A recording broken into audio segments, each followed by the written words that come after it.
Saludo muy especial a todos los amigos y a todos los feligreses de la parroquia Nuestra Señora de las Gracias de Torcoroma y a todas las personas que en este momento están conectadas por el canal de YouTube. Les pido que también se suscriban al canal. Y también por Facebook, estamos haciendo de Facebook de la parroquia Nuestra Señora de la Gracia de Torcoroma, y por Instagram también estamos haciendo la transmisión en directo de esta catequesis que voy a realizarla durante todo este tiempo de Pascua, los domingos antes de la celebración eucarística. Así que no vamos a disponer de mucho tiempo, solamente vamos a utilizar media hora del tiempo que Dios nos regala en este domingo, que es el primer día de la semana, día en que Jesús ha vencido a la muerte. Vamos a darle gracias al Señor por este momento, pidiéndole que envíe el Espíritu Santo a todos nosotros, que el Espíritu Santo nos ilumine, que el Espíritu Santo venga a todos y nos despierte el deseo de la oración, el deseo de amar, el deseo de entregarnos más, el deseo de compartir más la palabra. Ven, Espíritu Santo, llena los corazones de tus fieles, enciende en ellos el fuego de tu amor. Envía tu Espíritu, Señor, y renovarás la faz de la tierra. Vamos a encender el cirio pascual como un signo de este momento que vamos a compartir. Todos nosotros, ustedes en sus casas, me alegra mucho de este encuentro maravilloso que el Señor nos regala. Comencemos. La catequesis que vamos a compartir tiene que ver con la resurrección del Señor.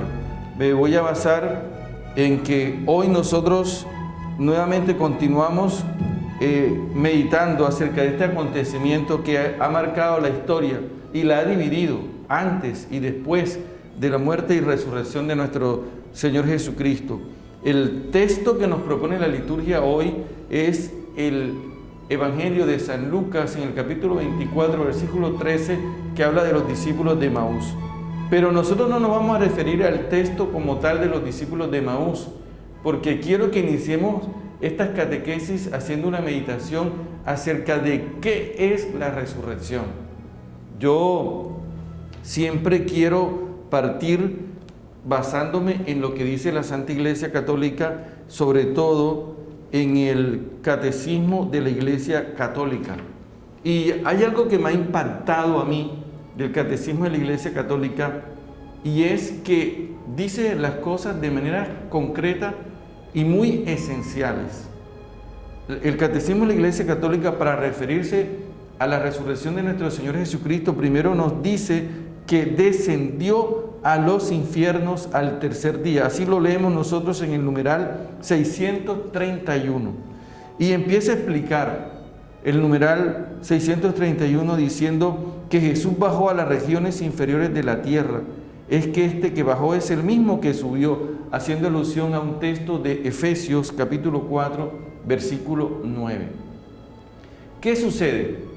Que Jesús, cuando dice aquí, este que bajó es el mismo que subió, es que Jesús ha descendido, es que Dios ha descendido a nuestra humanidad. Es nuestra humanidad el espacio donde acontece Dios. Y nosotros tenemos que darle un valor muy grande a este acontecimiento de la encarnación, porque es un descenso, es Dios que se baja y que viene a compartir con nosotros nuestra naturaleza, como lo ha dicho la carta a los Hebreos, y también lo dice la carta segunda del apóstol Pedro. Él nos hace partícipes, voy a utilizar estas sagradas escrituras que está aquí, Él nos hace partícipes de su naturaleza divina. Esto significa primero que todo ese descenso. Voy a buscar la segunda carta de Pedro, que esto me parece hermoso. que nosotros lo tengamos presente. Segunda de Pedro, capítulo 1, Segunda de Pedro, capítulo 1, versículo 4. Y también nos ha otorgado valiosas y sublimes promesas para que, evitando la corrupción que las pasiones han introducido en el mundo, se hagan partícipes de la naturaleza divina. Así que nosotros, llenos de esa fe y agradecimiento que tenemos a Dios, porque ha permitido esto en nuestra vida. Tú eres el espacio, si se puede decir así, donde acontece Dios, donde Dios viene a manifestarse de una manera extraordinaria.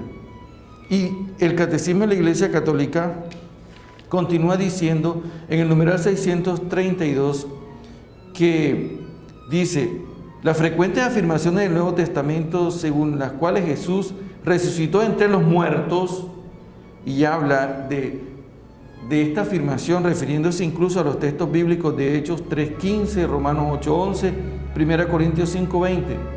¿Qué nos está indicando aquí? Esto lo estuvimos meditando nosotros en el rosario que hicimos el sábado santo en la mañana, cuando hablamos del primer misterio, indicando que Jesús fue sepultado, es decir, que experimentó la muerte. ¿Esto qué indica? Que Jesús ha experimentado la muerte y la sepultura como tal. Y las Sagradas Escrituras hacen énfasis en esto. Jesús conoció la muerte como todos los hombres y se reunió con ellos en la morada de los muertos, pero ha descendido como Salvador. Estamos ahora mismo que Jesús ha descendido, ha venido a la tierra, y sobre todo lo más extraordinario, que asume nuestra naturaleza y experimenta, por asumir nuestra naturaleza, la muerte. Esto me conmueve a mí, realmente me despierta como un sentido de agradecimiento a Dios en el corazón. ¿Y qué pasa? Que dice que Jesús, cuando habla que desciende a los infiernos, desciende a lo que las Escrituras llaman el Sheol o el Hades. Pero ahora no me voy a detener en esto. No me voy a detener en esto. Lo que quiero profundizar es que el numeral 635 dice que Jesús bajó a las profundidades de la muerte. Esto me impresiona, como lo dice el Catecismo de la Iglesia Católica. Asumir nuestra naturaleza y bajar hasta las profundidades de la muerte para rescatarnos y para transformarnos en imagen viva. Así que les dejo de tarea para que vean esto. ¿Qué sucede? Luego nosotros empezamos a leer en las Sagradas Escrituras que Jesús ha resucitado. El Papa Benedicto XVI dice en el libro Jesús de Nazaret que los discípulos al principio no tenían una claridad de lo que significaba y de lo que realmente es la resurrección. El Papa Benedicto lo dice aquí en el libro Jesús de Nazaret, haciendo precisamente referencia al momento en que Jesús, después de la transfiguración, en el Evangelio de San Marcos, capítulo 9, Jesús se transfigura, y esto es un hecho, un acontecimiento extraordinario. Y cuando en la Biblia un acontecimiento se repite, es porque tiene una validez histórica muy, pero muy reconocida. Es un acontecimiento que marcó profundamente, y tanto que marcó que había de escribirse varias veces. Y por eso nosotros encontramos entonces ese texto en San Marcos, como ya lo dije, en el Evangelio de Lucas, en el capítulo 9, versículo 28, y también lo encontramos nosotros en el Evangelio de San Mateo. Miren ustedes, Pero el Papa se refiere a el Papa, aquí está, Jesús de Nazaret, Joseph Ratzinger, Benedicto XVI, y con él me apoyo en lo siguiente, que los discípulos, cuando Jesús baja del monte, donde ellos han visto que Jesús ha experimentado una transformación, no solamente en su cuerpo, sino que esta transformación en un cuerpo de luz abarca también hasta sus vestidos. Es más, el Evangelio de San Marcos dice que la ropa de Jesús era tan blanca que ninguna persona dedicada a blanquear ropa la hubiese dejado como él se veía, tan resplandeciente. Quiero que nosotros, ustedes allá en su casa, tomen el Evangelio de Marcos, inmediatamente se vayan al capítulo 9 y desde el capítulo 9 ustedes miren, dice así, capítulo 9, versículo 3, sus vestidos se volvieron de una blancura deslumbrante como nadie en el mundo podría blanquearlos. Eso impacta. Los apóstoles han presenciado esto antes de que llegara el momento de la pasión. Y con esto Dios ya les estaba haciendo un anuncio de lo que sería la resurrección. Se los está diciendo y se los está gritando y se los está comunicando de una manera súper, ultra, mega extraordinaria. Pero los discípulos, como nosotros, no captamos.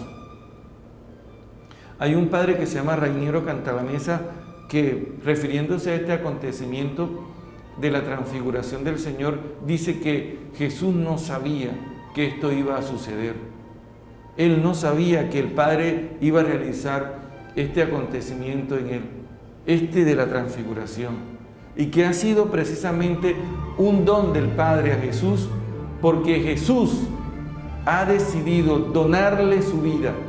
Y esto me parece algo bien hermoso que nosotros debemos tener en cuenta. Jesús ha decidido ponerse en las manos del Padre y ofrecerle su vida, y por eso el Padre realiza este acto, para también indicarle al Señor lo que es la resurrección, lo que significa el acontecimiento como tal. Así que dice que sus vestidos se volvieron de una blancura deslumbrante como nadie en el mundo podría blanquearlo. Y aquí dice el texto, se aparecieron también Elías y Moisés que conversaban con Jesús. Esto llama la atención, señores. ¿Y saben por qué llama la atención? Porque si nosotros estamos atentos a lo que dice las Sagradas Escrituras, vamos a descubrir que Elías murió y también Moisés. Es más, dice la palabra que Elías subió en un carro de fuego y que Moisés, en el capítulo 34 del libro del Deuteronomio, versículo 5, murió. Así dice el texto. Por lo tanto, si nosotros le ponemos una lógica y confrontamos y cuestionamos, decimos, ¿cómo así que Jesús está hablando con Moisés y está hablando con Elías? Algunos estudiosos dicen, sí, es que ahí aparece de manera representativa lo que dice la ley a través de Moisés y lo que dicen los profetas a través de Elías, y como son dos testigos fuertes, la ley y los profetas, que van a fortalecer lo que va a suceder con la resurrección de Jesús. Pero nosotros, por la fe, decimos, se apareció Moisés y se apareció Elías, como aparece consignado en las Sagradas Escrituras. Y este testimonio de estas dos personas nos ayudan a nosotros a profundizar más. Elías y Moisés, dice el Evangelio de San Lucas, porque Marcos no trae ese detalle. San Marcos no trae ese detalle. San Lucas sí trae, y les ruego el favor de que ustedes pongan un separador ahí y se vayan a Lucas 9:30, y dice que se aparecieron Moisés y Elías en estado glorioso. En estado glorioso. Estaban, esto para meditarlo. Los discípulos están contemplando esto que está sucediendo y ellos están asombrados porque no existen las palabras para poder expresar eso que están viviendo. No existen. Solamente a través de la experiencia que ellos están allí viviendo, esa experiencia que los está marcando fuertemente para poder enfrentar la pasión. No es fácil el drama de la pasión y de la cruz. Y saben una cosa, que en este momento, cuando ellos están contemplando esto, no se les olvide que se aparecieron en estado, dice, glorioso.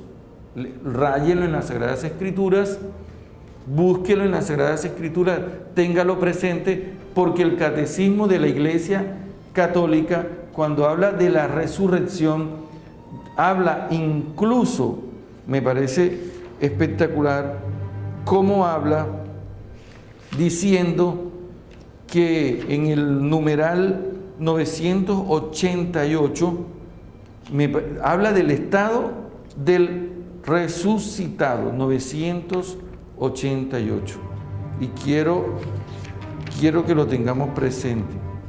988. Creo en la resurrección.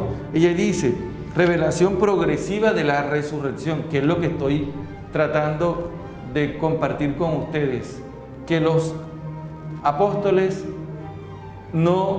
al principio no lograron inmediatamente entender, y por eso estamos hablando de una revelación progresiva. Y ahí luego dice cómo resucitan los muertos, resucitados en Cristo, la muerte, y ahí aparece en esos numerales el estado. Me parece hermoso. ¿Cómo? ¿Cuándo? Son preguntas que nosotros nos hacemos y que están consignadas en el Catecismo de la Iglesia Católica y que nosotros muchas veces no sabemos. Incluso ahí explican el sentido de la muerte cristiana. Pero ahora nuevamente me regreso a lo que estamos hablando, que los apóstoles no entienden. El estado en que se aparecen Moisés y Elías, Lucas 9:30, los apóstoles nunca lo habían percibido. Nunca habían visto que alguien viviera la transformación que Jesús está experimentando. Ellos están contemplando esta acción o manifestación del poder de Dios, pero ellos no alcanzan a asimilar. Se necesita mucha inteligencia espiritual, y es lo que ellos están en estos momentos alcanzando por obra del Espíritu Santo. El estado de la humanidad resucitada aparece en el numeral 645. Ahí es donde aparece. Porque ahí dice, primera cosa, que Jesús no es un espíritu, y después dice, este cuerpo auténtico y real posee, sin embargo, al mismo tiempo, las propiedades nuevas de un cuerpo glorioso. No está situado en el espacio ni en el tiempo.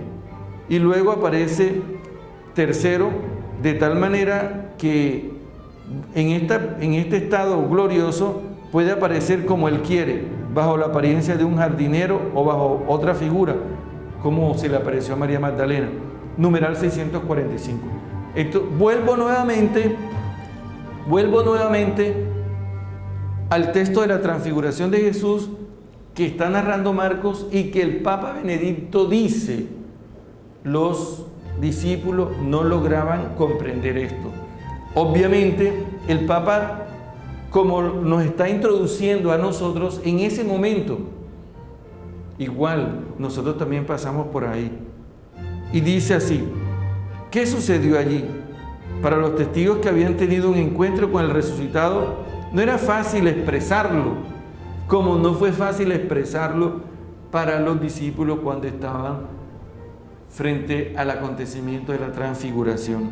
Se encontraron ante una realidad que para ellos mismos era completamente nueva. Es como si a usted le sucede algo fuera de lo material y físico que usted conoce. Es difícil de que pueda explicarlo, porque usted explica la realidad muchas veces con las categorías y con las analogías de las cosas que usted ya observa y toca y siente. Pero ¿cómo puede explicar esto? La palabra es muy corta para lograr expresar esto. Por más que la realidad de lo acontecido lo trastornara fuertemente y los empujara a dar testimonio de ella, seguía siendo algo completamente inaudito. Inaudito quiere decir que nunca se había escuchado, nunca se ha visto. Y estoy apenas compartiendo con ustedes en esta mi primera catequesis sobre la resurrección de Jesús, y que yo puedo titular Revelación progresiva de la resurrección de Cristo. Dice el Papa Benedicto: San Marcos nos relata que los discípulos, al descender del monte de la transfiguración, por eso cito al Papa Benedicto y por eso inicio esta catequesis con el Catecismo de la Iglesia Católica y citando al Papa Benedicto, dice: reflexionaban preocupados sobre las palabras de Jesús, según las cuales el Hijo del Hombre resucitaría de entre los muertos. Y se preguntaban uno al otro: ¿qué querría decir resucitar de entre los muertos? Marcos 9:9. Y de hecho, ¿en qué consiste eso? Los discípulos no lo sabían y tendrían que aprenderlo solo por el encuentro con la realidad. Hermoso lo que dice el Papa, para bien de nosotros, gracias a Dios. Ahora, usted puede estar allá pensando: entonces los primeros que resucitaron fueron Moisés y Elías, porque se aparecieron en estado glorioso. Recuerden ustedes que Moisés y Elías se aparecen en estado glorioso en virtud de la transfiguración de Jesús.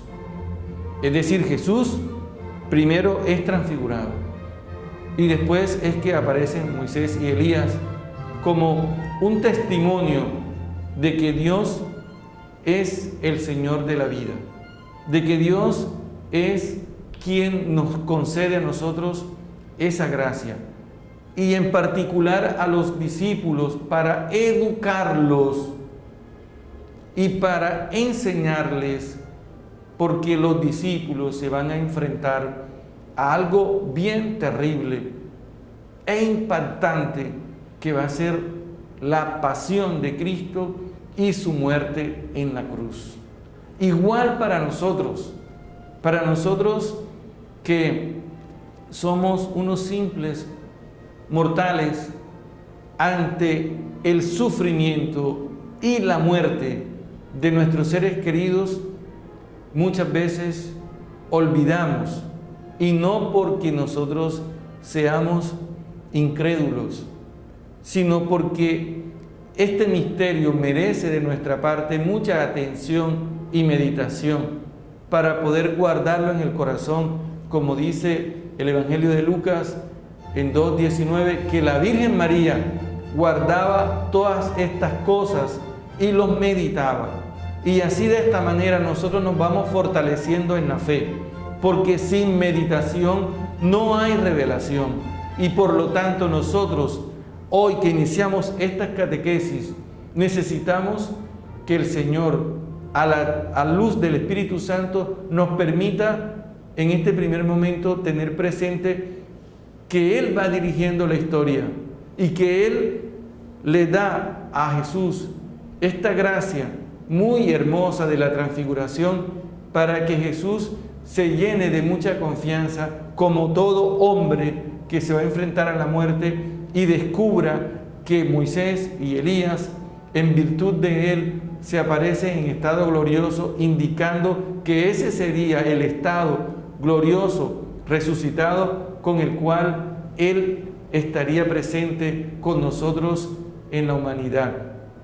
Será algo totalmente nuevo y totalmente distinto, tanto que María Magdalena no logra reconocerlo, y los discípulos de Emaús, a los cuales nos vamos a referir hoy en la Santa Eucaristía, tampoco logran reconocerlo, porque es algo nuevo para los ojos de los discípulos de Emaús, y es algo nuevo para María Magdalena, y también siempre será algo nuevo para nuestro entendimiento, para nuestro corazón.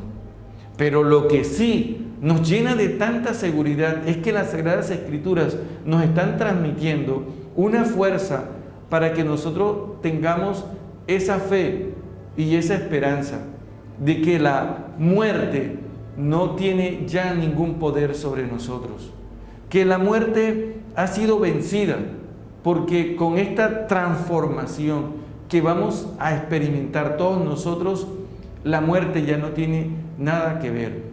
De hecho, en la carta a los Hebreos, en el capítulo 2, él nos enseña eso, que la muerte ha sido vencida, y si ha sido vencida la muerte, más fuerte tiene que ser nuestra esperanza en la resurrección de nuestro Señor Jesucristo. Voy a permitirme leer el capítulo 2 de la carta a los Hebreos para cerrar este momento y continuar el próximo domingo con las catequesis sobre la resurrección de Jesús. Apenas este es el primer encuentro, que es la progresiva evolución que tuvieron que vivir los apóstoles, iniciando con la pregunta en la transfiguración de Marcos 9:9, ¿qué será eso de resucitar de entre los muertos? Y también guardar en el corazón lo que compartimos de Lucas 9:30, se aparecieron Moisés y Elías y estaban en un estado glorioso. Y Pedro dice, qué bueno es que estemos aquí, porque así es el cielo. Ya no queremos bajar de esta montaña, Jesús. ¿Por qué no nos quedamos aquí y construimos una choza para Moisés y otra para Elías y otra para ti? No bajemos. Y Pedro se olvidó de todo, porque cuando estamos en el cielo, como estaban ellos, contemplando en estado glorioso a Jesús, a Moisés y a Elías, nosotros queremos permanecer ahí. Hay gente que dice, yo no creo en los santos. Claro, porque la gente piensa que los santos son las imágenes. Los santos, las imágenes son palabras que nos dicen que los santos están presentes en cuerpo glorioso, como estaban Moisés y Elías. Las imágenes son para eso, para recordarnos su presencia gloriosa y para conectarnos con Dios. Leo el texto de la carta a los Hebreos, donde dice que la muerte ha sido vencida. Dice la carta a los Hebreos, capítulo 2, versículo 14, 2:14, y termino mi catequesis con este texto. Y ustedes, con sus conclusiones, nos vemos el próximo domingo y dentro de 15 minutos en la celebración de la Eucaristía. Y puesto que los hijos tenían en común la carne y la sangre, también Jesús las compartió para poder destruir con su muerte al que tenía poder para matar, es decir, el diablo. Escuchen esto, porque yo comencé esta catequesis con esta idea. Él descendió a nuestra humanidad, a lo más profundo de nuestra humanidad, asumió nuestra naturaleza. Y aquí dice, y puesto que los hijos tenían en común la carne y la sangre, también Jesús las compartió, es decir, asumió, para poder destruir con su muerte al que tenía poder para matar, es decir, al diablo, y librar a aquellos a quienes el temor a la muerte tenía esclavizados de por vida. Gracias, Señor, porque tu palabra nos colma de fe y de esperanza. Gracias, Señor, por el Espíritu Santo que actualiza tu palabra y nos despierta un deseo profundo de seguirte. Bendícenos a todos en el nombre del Padre, del Hijo y del Espíritu Santo. Amén.